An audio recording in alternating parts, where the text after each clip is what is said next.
Hello, everyone. Welcome into another episode of Capturing the Game Within the podcast, featuring me, your co-host Desmond Jones, and my man's Brady. There's no other person, no other greater co-host than Brady. I'm telling you that right now. But today we got another great, fantastic guest. All of our guests has been great and good so far, but this one right here is one for the books. Get your pencils out, get your notebooks out, get ready. I introduce you the coach at Amos Pigali High School, and she's also the host and creator of the Servant Leader and Coaches Bible Study. Her name is no other than Chelsea Johnson Muir. How are you doing today, Chelsea? Hey, I'm doing great. Any better, I couldn't stand it, as my grandpa would say, but just so happy to be here to talk to you guys and chat it up a little bit. I love what you all are doing and just honored to be here. Thank you so much. That means truly a lot coming from someone like you. So Thank you. you like up here. We just like on a slowly incline. Y'all gonna get there though. That's the thing. I You're right. started in that same place, but watching where you all are going, y'all are well on your way. Trust me. Thank you. That means so much to us. Can you go ahead and tell the audience a little bit about yourself so that the audience can truly get to know who you are? For sure. So I am Chelsea Johnson Muir. I am from Tallahassee, Florida, but I would be remiss if I didn't say I'm actually from a little small city right outside of Tallahassee, Midway, Florida. And I say that because we all know when we start out young, we want to say the big city, especially when you went to college. Mm-hmm. You want to say what you're closest to, right? But that's where my roots came from. And I'm a huge family person, raised by my mom, and my grandparents have been vital to me. And so just very spiritually grounded. I played college basketball all through my years at Livingstone College in Salisbury, North Carolina. And then God just touched me and redirected my path to go into education and coaching. So I've been teaching and coaching and mentoring the youth for 10 years now. Just finished up the last of the school year on Friday. So super excited about that, and just really just trying to work to make this world better. I say I'm the servant leader because God called me to truly just do our work while it's day, because when night comes, no man can work. So that's just a little bit about me. I like that, I like the background of it. So why did you get an education? What kind of sparked your interest with that type of stuff? For sure. So it's amazing. You know how they say we make our plans and then God laughs. And so my plan growing up was to be a dentist. I loved my own dentist. I probably was one of the few children that loved to actually go to the dentist. That was my path. That was my major, pre-major, and undergrad. But I actually had an illness. I had a brain aneurysm. And in that time of recuperating and going through that trial, Christ really, sometimes you have to lay on your back to look up, and in my looking up, I recognized that I had a different calling, just, be around young people and help to mold the future. We can say so many negative things about them not being ready, but who's in the trenches to get them ready? And when God showed me that, I told him quickly, you saved me for a reason. I won't pass go. I won't collect $200. I'll jump right into where you want me to be. So I started with coaching. And then with that in my degree, it opened a pathway and a door for me to go into education. And when I tell you it's difficult some moments, but I wake up every morning and feel like I don't even go to work. I'm just going to do my thing. Yeah, that is definitely one thing that I've learned, and I'm sure everyone else has learned, that you're when you try to create your own path, God's usually never it's never going to work out for you in the way that you think it is. You're For going to sure. hit different paths. I like that. And it's kind of interesting that it all ended up working out for you anyway with your degree and get into that. So that's really cool. For sure, man. I've learned when you take your hand off it and let God do it, you don't have to worry about it. It just all falls into place. At what point in time did you recognize like this was God's calling in your life, and when did you start letting that be the path that you walk? We all rebel, right? If we're being honest, we all rebel. So even when, the health issues came along and trying to recuperate with that, I really just had to take a moment to reevaluate and try to figure out what it was that he wanted me to do. And so for each school that I applied, either I got rejected or placed on a wait list. Okay, when it was time for me to actually go to dental school. And so in that time, just I truly did release it and just say, can you please, Lord, show me what I want to do and what you need me to do. I came back home, and when you first graduate and you come back to your hometown, people want you to come out and talk to the youth. And so in that time, I did that. And, kids have a way of sticking with you. And so it started with me just going to watch a team play. And at that time, it was like, will you come to our practice? And then after I came to the practice, it's like, well, can you come to the game? Will you come to our practice? And it became a repeat thing. And when I would go home, I couldn't stop thinking about him. I couldn't stop thinking about going back the next day and the next day. And there was a pure peace and joy that came from just being in the gym, listening to young people, telling them something and watching them actually do it, because we don't always do it. And then just knowing that when they graduate, when they would say, "You're the reason why I knew about this school. You're the reason why." And in that moment, it was like, God, I got you now. I get it. There was just so much peace when I made the decision that I didn't have. And that peace is priceless. Yeah, it most definitely is. I have a chance to be a first year coach this year for high school students at school I graduated from. Nice. And yeah, thank you. And I found so much joy in just going and doing that for them. Like I never thought I'd be into coaching or that would ever be my type, because I was like, oh, there's no way that I can just get back and help these kids. But I've realized that it's just, there's something about it. And I'm sure with you've done it, there's something about it that's just, it sticks with you. It does. And we have that in common, Brady. I actually am a teacher and coach at my high school, at my alma mater. And so it does. It's a different drive. So when they say you don't get it, it's like, yes, I do. Let me show you how much I truly do get it. You go to your books, go to the wall, but there's a deeper connection there. So I definitely get you on that. Yeah. So with all of that, so we know with your right up with the brain room that you had, and that it helped grow your faith stronger. So how did you come to Christ? What was that before all of that? How did that lead up? For sure. So I actually grew up in the church. It was just a foundation that my grandparents were the chairman, mother, and deacon of the church. My mom was there every Sunday, chairman of the education department, all those things. And so I grew up going to church. One of the things I did value and love the most about my parents, my mom and my grandparents, was that my family never forced it on me. They just wanted to make sure that I was exposed. That's and I think that so often, that's kind of where we miss the mark. So I grew up with that foundation, and that's what my mom always said: when I clip you all's wings, I want you to be able to fly. And when you fly, that's really up to you, but you have the foundation. No matter if we veer from it, that foundation brings us back. And so, just after I got into adulthood, it was just a part of me. And my life's trials truly did do exactly what my mom said, that when she clipped my wings and I flew, I remember that foundation to fall back on when times got hard. When I moved away for college and I was by myself, like in North Carolina, and I was from Florida for the first time ever, and trials came, it was that foundation that brought me through. So it's one thing to know Christ through somebody else, but it's another thing to build that relationship on your own. And so with that, those trials while we go through them, they don't feel good.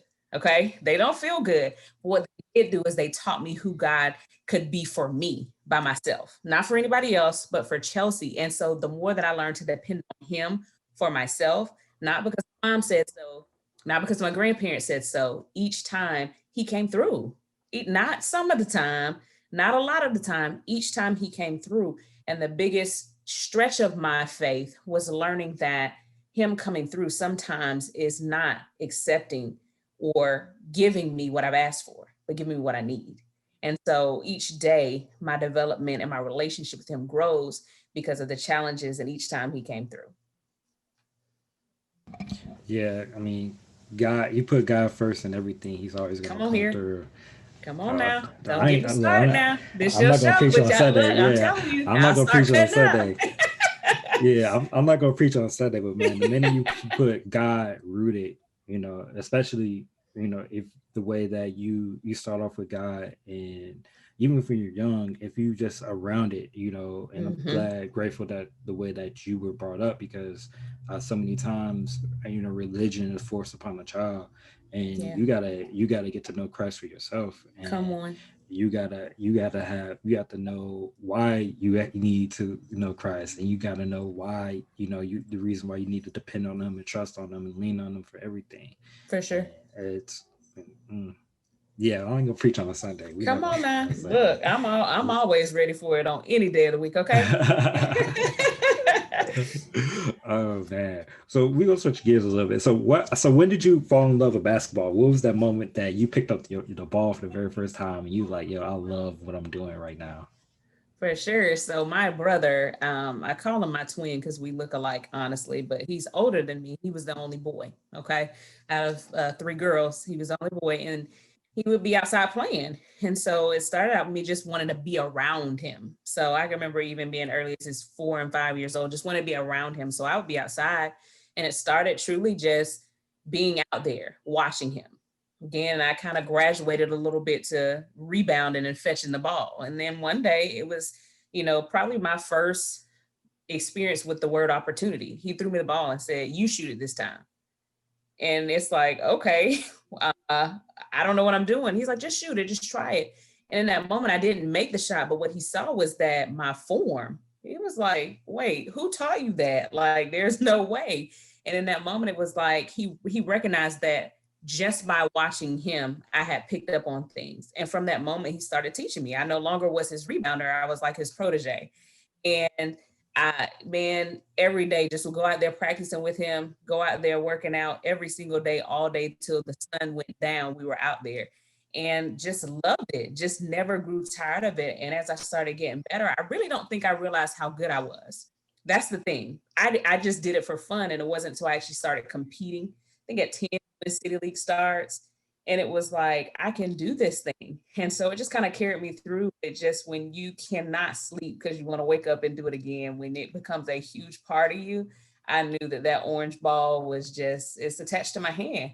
And even now when my knees are a little old and I can't play as much as I used to, it's still a huge part of my life. And so it started back then and it's still going. Oh, that's awesome. Who was better, you or your twin? It's so funny. I would say him, and then he says me. And real Mm, talk. But of course, naturally, he would give it to me because I kind of kept it going. Um, yeah, say him, I got everything from him, and even down to who to watch, right? What to watch. yeah. What we watch college and pro to my game. He will watch WNBA with me. I remember being 9 going on 10 years old when the WNBA started. There was talks of it for years. And I remember like, is it coming? Is it coming? And then finally WNBA came with that inaugural season. I was 10. And it was like, oh my gosh, we watch it. Like Tisha Pinachero, Cheryl Swoops, we were watching these people and he would show me how to implement it. And so he would say me at this point, I'm still gonna say him because he's gonna always be my GOAT. That's awesome. Yeah, it is, especially with you growing up watching the W from the roots of where it started. Yes, yes, from the ground up. I love the W now for sure, but I think it holds true. I just feel like sports in the 90s, we just had an amazing privilege to be able to watch that, just to watch these amazing women. And mind you, now they're coming out of college, but these are women that have been playing overseas for a while. Some of them had stopped playing, and you come back and play in a professional league like to that bar, set that bar, and you're, already high 20s, 30. Man, come on. Legendary. Legend. It is. But I wish that because I'm a wife, I became a fan of the game because growing up is just something that it wasn't first and foremost. It wasn't the spotlight, Yeah. so it wasn't like it wasn't really until my wife that she got me kind of hooked on it. So now you see me with the gear, you see I see me you repping. watch it. Yeah, I try to check out as many games as I can right now. There's a lot of sports that's on television, and it's hard to catch up with everything. For sure.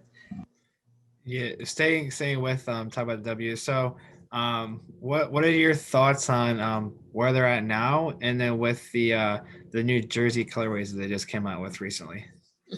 I tell you, I love it because I feel that if you don't change and you don't grow, like we're just going to stay stagnant. So I love it all, right? Because in every other professional sport, all across the board, like the jerseys, the units, as we would say, right? That they're ever changing, and to be able to even give that, I don't like how some things got leaked first and some, misspelled names, but I think it shows that we're evolving. But one of the things that I love is that as many times as people think the W is trying to catch up to others, we're leading the way, and I love that because I feel that just the progression of it, how many people are jumping on board with authentically trying to be fans, learning the game, learning the players, right? But the players are so authentic, and I love that. They still don't feel like their platform has gotten too big that they can't speak their truth and that they can't stand up for what others believe in. You have other sports and other, professional, you know, teams and athletes who otherwise feel that because of how high they've gone, they cannot speak their truth or stand behind certain issues.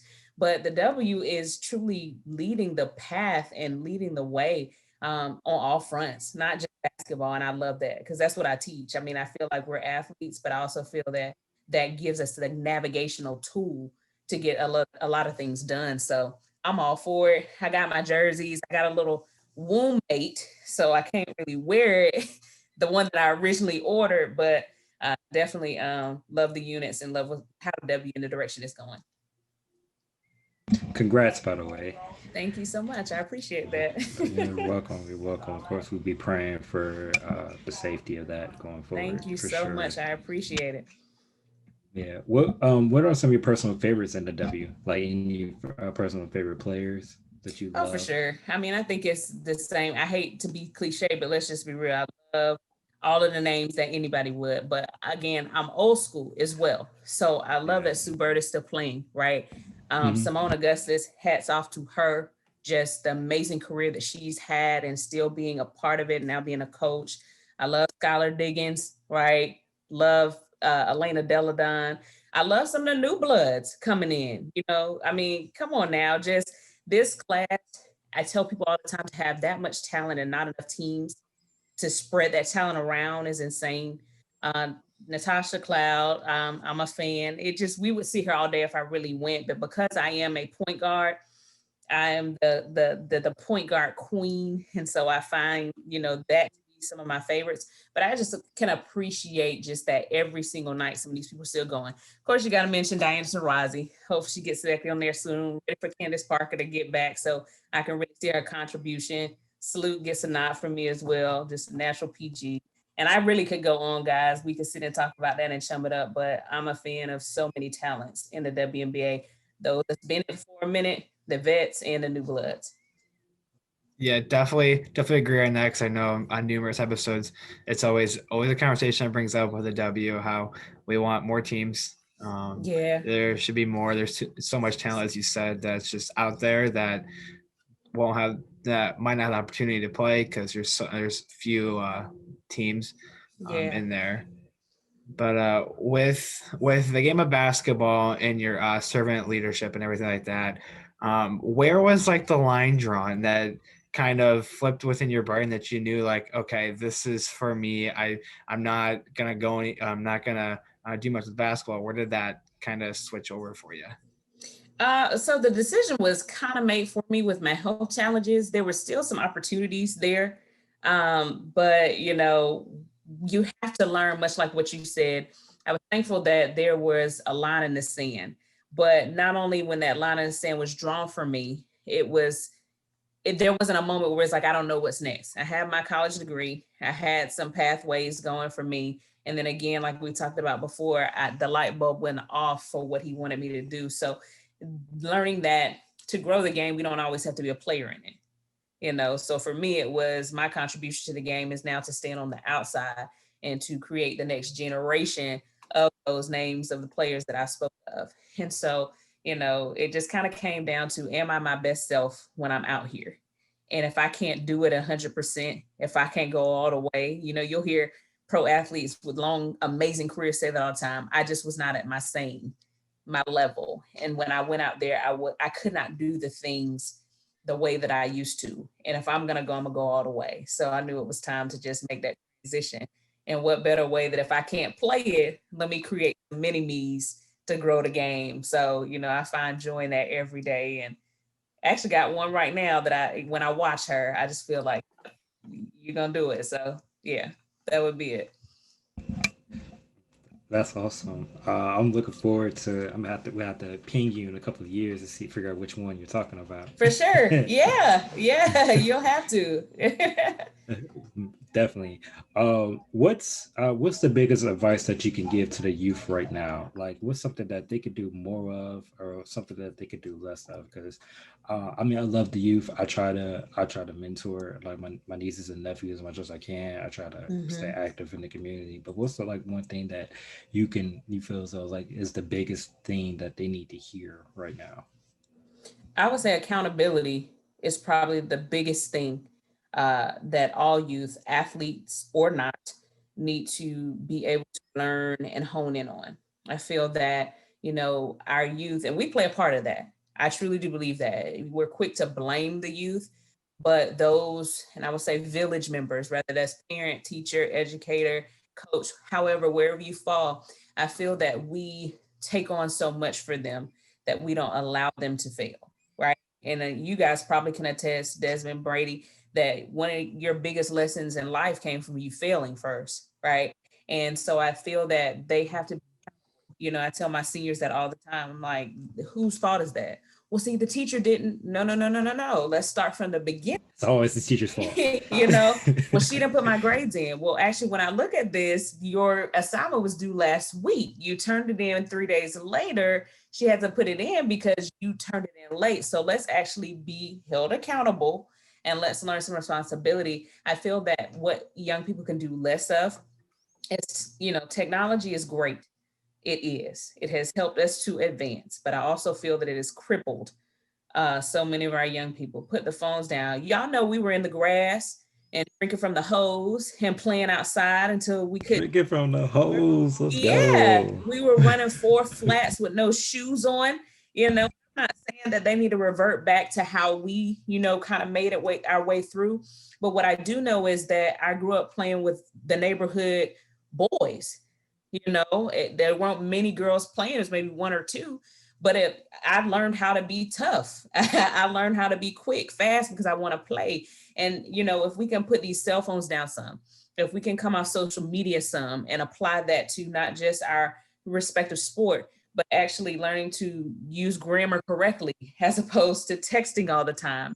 I feel that social media has come in as a great source and a great tool, but let's teach them how to use it. Each year I give a seminar for my young ladies where somebody actually comes in to talk about social media etiquette, how it works for you and how it doesn't. But I think that if they can be accountable and if they can reduce some of that technology and actually learn some hands-on real world experience, they'll be so much more ready for, the real world, and we can take our hands off of them and they'll be ready to go out there. Because hey guys, they're the next generation. Are they Yeah. ready when we take our hands off? Are we secure? Do we feel safe with leaving things in their hands? That's the question. Yeah, that's definitely true. I see that.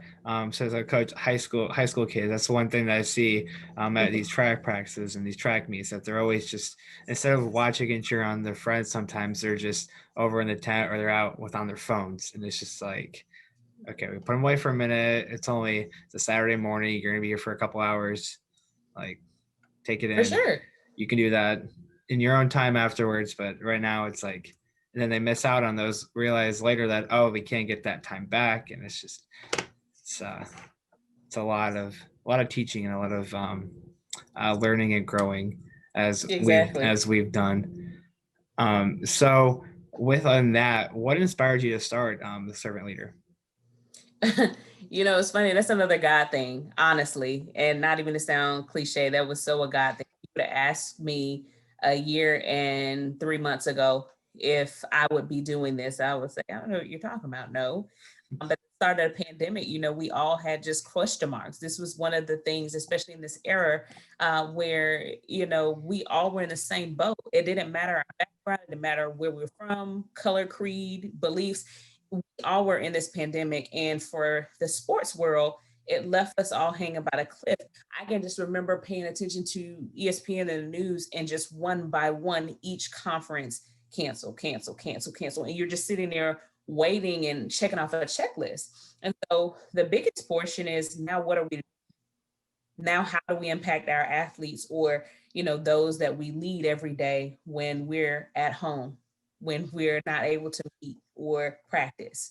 And God laid it on my heart that I often do devotions by myself, for many facets of my life. And, God laid on my heart and said, do a devotion that's geared towards the athletic realm. But, normally it says do it by yourself or friends. He said, this time ask for friends, ask people to join you. So I took to Twitter and I said, hey guys, I'm starting this Bible plan. Who would like to join me? And so I was very surprised at the end of the day, there was 50 coaches who had signed up for that plan.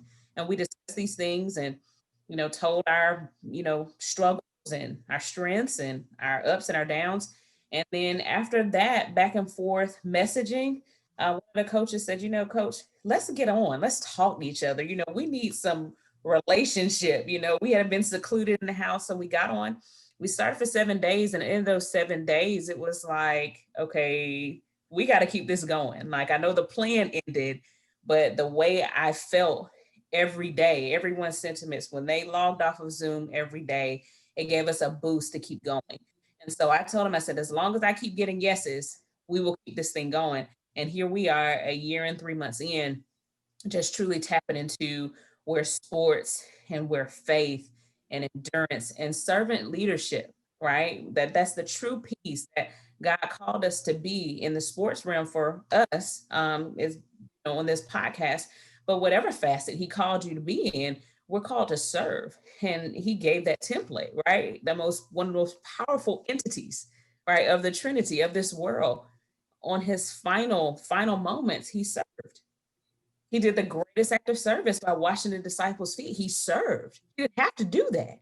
And so I don't care if I'm head coach. I don't care if I'm AD. I don't care if I'm the best player in the world. If LeBron comes on the pod, whatever the case may be, you serve. And so I tell people all the time, I love watching sports, especially in, the playoffs and the championships. Why? Because they show you all the stories. But the best part, I don't care how many you score, how many touchdown passes you throw. I love when I see them doing NFL cares. I love when I see Russell Wilson at the hospital.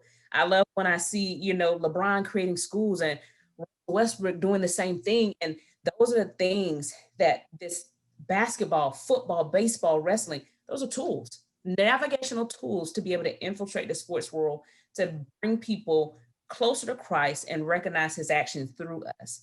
And so that's how the Servant Leader Coaches Bible Study came about. And it is just so uplifting. It's truly a blessing. I'm still wowed every day. Every call that I get on, I'm just like, and you guys probably see it. Sometimes you just take a seat back, like we're really here, but it's truly a blessing. It's like I said, it's a God thing. He just used me. No, that's just I ain't got no words for that. Like that's so amazing just to hear all of that. You witness God on display every day with what you do, Mm-hmm. and we're all called to serve. And Correct. serving is it's so critical, important to our life, and it's something that everyone should be doing. And I just love to hear about that. I love to hear what God's doing, in your life. I know me and Brady are both, very religious and spiritual. So we just love to be able to sit back and really talk about and hear about what God is doing in other people's lives. It's a blessing. And I It think is. one of the parts that truly drives on my heart is we'll sit, and much like you guys, y'all were watching sports kind of before we came on here. That's what we do on a day-to-day basis, a part of who we, but you begin to see those same athletes and coaches that we watch every day, right? And they come on and they're sharing the same obstacle and struggle with you. And what you realize and recognize is that elevation and position was given by Christ, right? But the unifying factor is him. And when we're on that call for that 45 minutes, that hour, sometimes it goes to an hour and a half, depending on how the spirit moves. But for that moment, you're not your title. Yeah. For that moment, you are Oh yeah. simply in my sister, my brother in Christ. You are working to just try to make everyone better that you're talking to that for an hour. But the blessing is those messages that come in. And you know what? When Joni Taylor came on right after she had won the SEC championship and had played for the SEC championship against Don Staley, and she came on that next day. I'd actually said, "You want to reschedule?" She's like, "No." And she came on and just people are, wow, we just watched you on the screen. And she's like, "Y'all, that's God. That's not me. I need y'all to understand this. He gives me the strength." And that's what wows me every day. And that evening, getting a message that said, I walked away from Christ, but this message today just truly touched my heart. Pray for me because I want to come back. Those are the moments right there that I am completely just blown away that he would even use me to move this platform forward. Oh my goodness. How can people join in on that? Oh, for sure. So I'm on all social media platforms. So we do them multiple ways. We do it live and in person. And most of the podcasts is typically the host and the speaker, but we open it up. If you want to come fellowship, it's almost like your old school Bible study on Wednesday nights where you come and just, a few you sit in. And, but, you can email me. You can hit me up on Twitter, Facebook, whatever, and I send you the code and you are free to join. There's no limit to it. Pop in. I don't care who you are, where you are. But if you can't catch it because we're busy and the world's opening back up, it is on the podcast. We post down every Monday, Wednesday, and Friday of each week on any podcast platform. You can catch it, the Servant Leader Coaches Bible Study, and it will truly bless you because it blesses me and I'm the host. I'll listen to it later because it's different. You all know this. It's different being a host and then actually being a listener. And I always go back as a listener and I catch so many other gems that I missed because I was trying to be an active listener at that moment to be able to converse. But when I can just listen and take heart, man, such a blessing. Yeah, definitely for sure. I know I've gone back, listened to our episodes, and I just smile at the moment because it's just like the things that we're so focused on asking questions and trying to just learn more about you and all our other guests we have on. But then just, as you said, just listening to it just brings a whole another type of joy that I just enjoy. It's just whatever part of the day.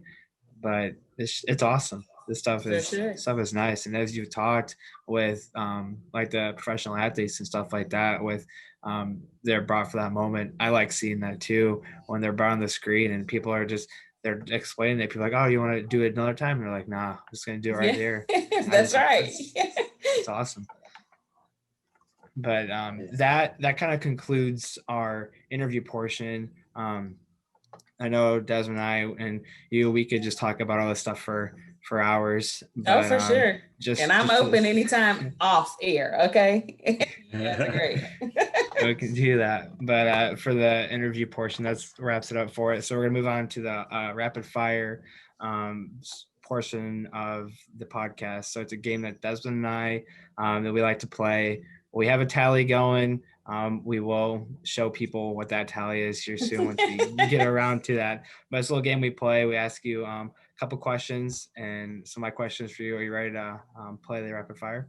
Oh, with the rapid fire, our first question that we have for you is: do you prefer oatmeal or chocolate chip cookie? Chocolate chip cookies. Okay, there's nothing wrong with chocolate chip cookies, but I'm an oatmeal cookie fan. I love oatmeal cookies. I do. Like, I just had to pick one. I understand. TV shows or movies? TV shows. What TV show are you watching right now? Manifest. So I'm catching up on Manifest. Like, while I'm in the school year, it's hard to so I'm catching up on Manifest. But yeah. I understand. So we see like to cook. What is your favorite meal to cook? To cook, old school. So I'm old school country girl. So some good collard greens or turnip greens, macaroni, neck bones, rice, and cornbread. My favorite cornbread. Y'all can't see my shirt right now. My shirt is my Sunday shirt. It says God bless cornbread. So yes, cornbread is linked. Old school. You just spoke to my soul.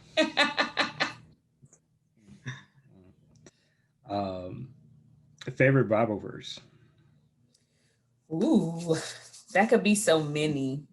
I'll say for this moment that we're in is probably 2 Corinthians 4:18. And I've been carrying that for a while. What basically says that we fix our eyes not on what is seen, but what is unseen. Because the seen is temporary, but the unseen is eternal. And, perfect for right now in this pandemic. Totally. So, switch over to the WNBA. Would you have DT or Sue Bird? You said, would I have DT or Sue Bird? Yeah. DT. Sue Bird said the same. That's funny. A lot of people have always chosen DT, but it's hard to compare anyone against DT though, because Yeah. she's just such a Now, fun don't get me dude. wrong, I love Sue. I'm a Yeah, point guard, but yeah, it's gonna be DT for me. It's just the swag to the game. I it mean, is. It is. Favorite moment from coaching thus far? oh goodness, that's hard. I'll probably say though, 20 2019. My young ladies were not even thought to come out of the district, even win games. We won a 20 game season, went on the road. It was an away year for playoffs.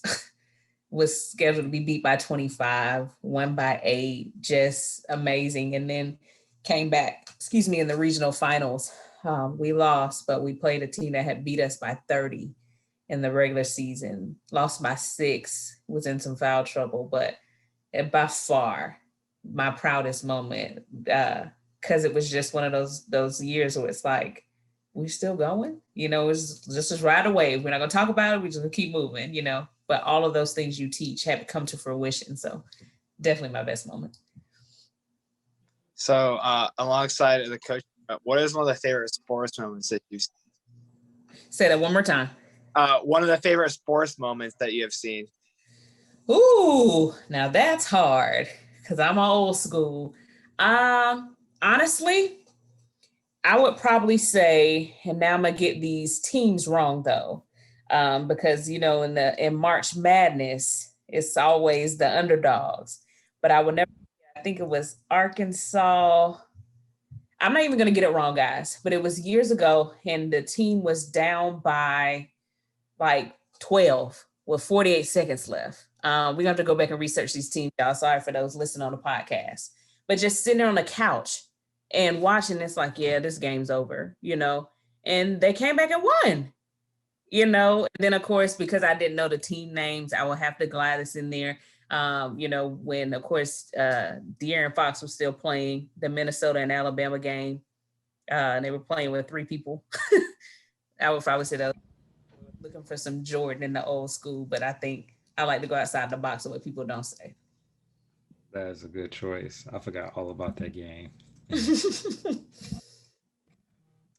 If you had a chance to take over organization, who do you choose? Yeesh. You took it there. Before Renee Montgomery and the other partners took over the Dream, I would definitely say them, but Homegirl's doing her thing. I'd probably say the Dallas Wings. They're the ones kind of lacking right now. And this movement of moving forward, but Dallas Wings, I definitely would love to kind of get on top of that organization, bring them in the fold of what the true W is standing for right now. I like the choice.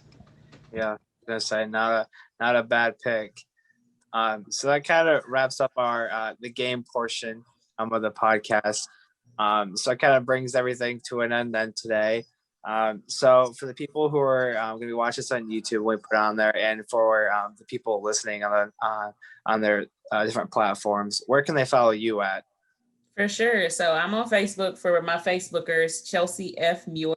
That's also where we stream the live Bible studies for the servant leader. I'm on Twitter. You can find me there majority of the time. Like, I will get back to you quicker on Twitter than any other platform. I'm at the Chelsea F.